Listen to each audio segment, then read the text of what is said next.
कल इजराइल को सऊदी पाकिस्तान ने मिलकर जवाब दिया तो तुर्की ताली बजाए बैठा था।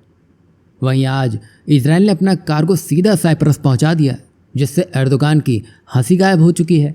तो वहीं भारत ने भी अपने सैनिकों को इजिप्ट पहुंचा दिया है।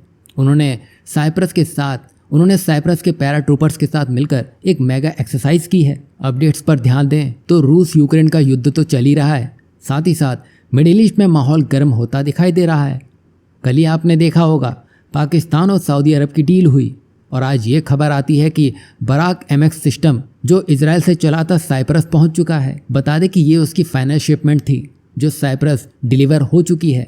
पहली शिपमेंट 2024 के दिसंबर में पहुंची थी और रिपोर्ट्स ये बता रही हैं कि 2025 में ही ये ऑपरेशनल भी हो जाएगा। मतलब जो तुर्की कल तक सऊदी और पाकिस्तान को एक मंच पर देखकर खुश हो रहा था, आज वो सदमे में जा चुका है। और सदमा इसलिए भी क्योंकि तुर्की के पास जो S-400 पड़ा हुआ है वो भी शायद रूस अपने पास ले लेगा, क्योंकि अमेरिका के काटसा सैंक्शन के बाद से तुर्की के लिए ये गली की फांस बन चुका है, क्योंकि इसी की वजह से वो उसके F-35 प्रोग्राम में शामिल नहीं हो पा रहा है। और यही वजह है कि अपनी भड़ास और अपना गुस्सा निकालने के लिए वो इजराइल को छोड़कर साइप्रस को धमकाने में लगा है कि उसने ये डिफेंस डील क्यों कर ली। मतलब कुछ भी, ये वही तुर्की है जो इस्लामिक दुनिया का नेता बनने की सोच रहा था, आज खुद अपने ही जाल में फंसता जा रहा है। वहीं साइप्रस जिसका आधा हिस्सा तुर्की ने कब्जा रखा है और तुर्की चाहता है कि पूरा साइप्रस ही उसके कंट्रोल में आ जाए, ठीक वैसे ही जैसे पाकिस्तान ने भारत का कश्मीर में कब्जा जमाए बैठा है, वही हाल तुर्की ने करके रखा है। लेकिन अब हालात बदल चुके हैं।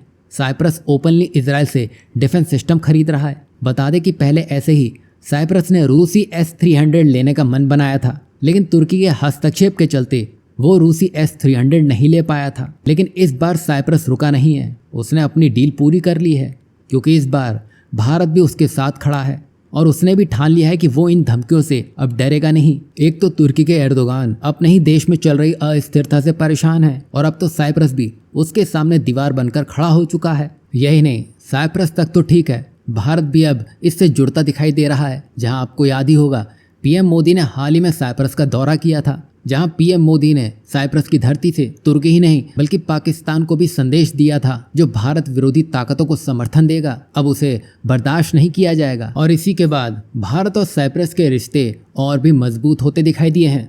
यही नहीं, अब साइप्रस के चीफ साइंटिस्ट डिमित्री स्कोराइड्स ने साफ कर दिया है कि असली खेल तो अब शुरू होने वाला है, जहां भारत और साइप्रस मिलकर research, innovation, fintech, defence, AI और स्टार्टअप जैसे महत्वपूर्ण क्षेत्रों में MOU साइन करेंगे। यही वजह है कि साइप्रस भारतीय स्टार्टअप्स के लिए एक नई जमीन बन चुका है, जहां 120% R&D डिस्काउंट, EU फंडिंग और आसान मार्केट का एक्सेस मिल रहा है।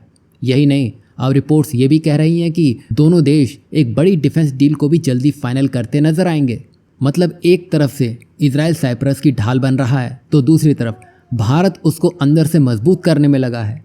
ऐसे में तुर्की बस दूर से देखने की मुद्रा में खड़ा है। यहाँ आपको क्या लगता है, साइप्रस का ये कदम तुर्की की कमज़ोर नस पर सीधा वार कर चुका है? इस पर अपनी राय ज़रूर बताइएगा।